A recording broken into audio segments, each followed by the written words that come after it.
ఈరోజు జరిగిన ఈ ఘటన ఖచ్చితంగా మన సభ్య సమాజం తలదించుకునేలా ఉంటుంది.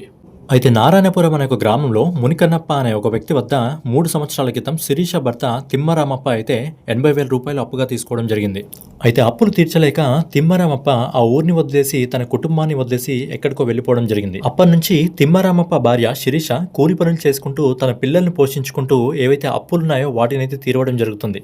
శిరీష స్కూల్కెళ్లి తన పిల్లల టీసీ తీసుకుని వస్తుంటే మార్గమధ్యంలో మునికన్నప్ప ఎదురై తన అప్పును వెంటనే తీర్చాలని చెప్పి ఆమెని అసభ్య పద్ధతాలతో దూషిస్తూ ఆమెపై దాడి చేయడం జరిగింది. శిరీషను ఈడ్చుకుంటూ తీసుకొచ్చి ఒక చెట్టుకు కట్టేసి తన పిల్లల ముందే తన తల్లిని చిత్రహింసలు పెట్టడం జరిగింది. గ్రామస్తుల సాయంతో శిరీషను హాస్పిటల్కి తరలించడం జరిగింది. అలాగే హోంమంత్రి వంగలపూడి అనిత గారు ఫోన్ చేసి శిరీషను పరామర్శించడం జరిగింది. ఈ ఘటనపైన చంద్రబాబు నాయుడు గారు కూడా స్పందిస్తూ నిందితులపైన ఖచ్చితంగా కఠిన చర్యలు తీసుకోవాలని చెప్పి ఆయనైతే ఉత్తర్వులు జారీ చేయడం జరిగింది.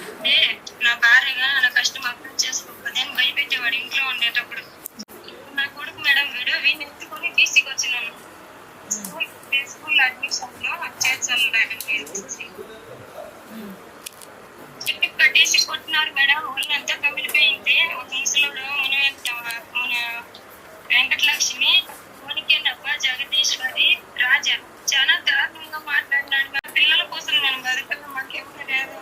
నన్ను చూసి చూడండి, రోజులు 200 మంది ఏదో ఫంక్షన్ ఊర్లో అందరూ చూసాను. లేదమ్మా ఇది చాలా దారుణం. ఇది నాకు నేను మాట్లాడాను, శ్రీకాంత్ గారితో కూడా నేను మాట్లాడాను. వెంటనే విషయం తెలిసిన వెంటనే మాట్లాడాను. నేను డిపార్ట్మెంట్ వాళ్ళతో మాట్లాడతాను. ఆల్రెడీ కేసు కూడా ఫైల్ చేశారు. వాళ్ళని కూడా మీకు కూడా ఏం లేదు, నువ్వు కంగారు పడకు, గవర్నమెంట్ మీకు అండగా ఉంటుంది. ఓకేనా? శ్రీకాంత్ గారు ఆల్రెడీ నీతో మాట్లాడారు.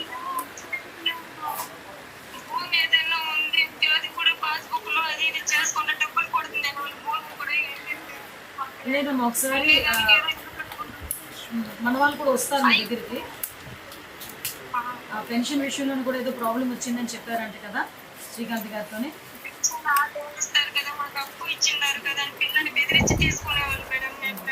అదే అవన్నీ కూడా తీసుకొని నేను డిపార్ట్మెంట్ వాళ్ళతో కూడా మాట్లాడతానమ్మా.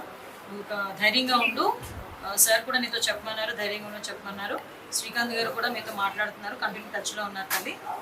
ఎవరు ఏ ఇబ్బంది అయినా ఒకసారి శ్రీకాంత్ గారు కూడా మీరు చెప్పండి, నేను ఫాలోఅప్ చేసుకుంటాను. సరేనా?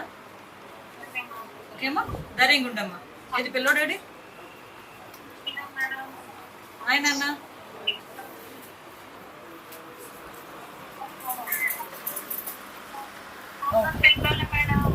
ఏం లేదమ్మా, కంగారు పడుతున్నాను. ఓకేనా?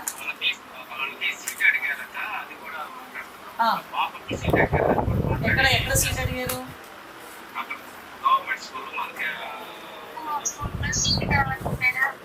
అలాగేనమ్మా, తప్పకుండా చేద్దామమ్మా. ఆల్రెడీ శ్రీకాంత్ గారు మాట్లాడారు, ఎమ్మెల్సీ గారు, తను చూసుకుంటారు. ఓకేనా? ధైర్యంగా ఉండమ్మా, ధైర్యంగా ఉండండి.